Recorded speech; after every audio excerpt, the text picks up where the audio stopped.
Hi, this is Rabbi Orlofsky with the Parsha in 5, where in 5 minutes we try to give you a little insight into the Parsha that will hopefully add to your Shabbos. In this week's Parsha, we have a very strange story of Yehuda and Tamar. And this is a story that all of us learned as children, because when we were learning in Chumash, the teacher always said, skip this chapter, and so we all ran home and read it in the English, right? There's no better way to get somebody to learn something than to say to skip it. I think that's the reason why so many high schools in America don't teach Vayikra. You know, they do Vayeishev, Shmos, Bamidbar, and Devarim. They figure, I wonder what's in Vayikra that they're making us skip it, you know? So they go in and say, ooh, Korbanos, this is exciting, Taras, So you read this story, and it's a very hard story to understand. But I want to deal on one aspect of this story, and that is Tamar, who is the daughter of Shem ben Noach. Yehuda marries him off to his first son, who dies because of a sin. And then he does Yibum and marries him off to Onan, who dies because he did a sin. And his third son is Shelah, and he's afraid to marry him off. Maybe she's a katlonis.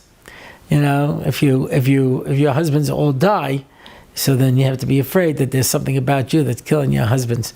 So it's machlekes, Rabbi Orlofsky, whether you get 2 shots at it or 3 shots at it, you know. But he was being makvid, saying, okay, just hang around. She did not want to hang around because she knew through Ruach HaKodesh that somehow Mashiach was going to come out of it. And so she dresses up like a Zoina, and she seduces her father-in-law and becomes pregnant. And when Yehuda sees she became pregnant, he assumes that she committed adultery, and he sends her off to be killed.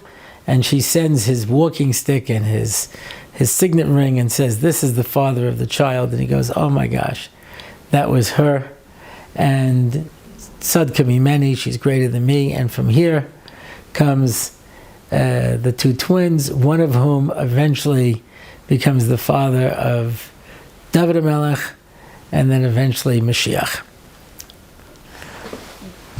Let me ask you a question. If you were writing Yichus for the Mashiach, this doesn't sound like a good story. You got incest over here.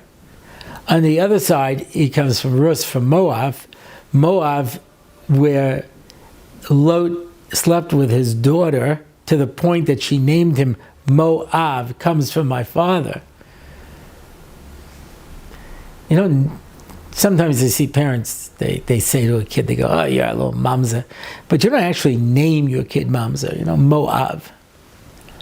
And that's where our king comes from? Yeah? Incest on 2 sides?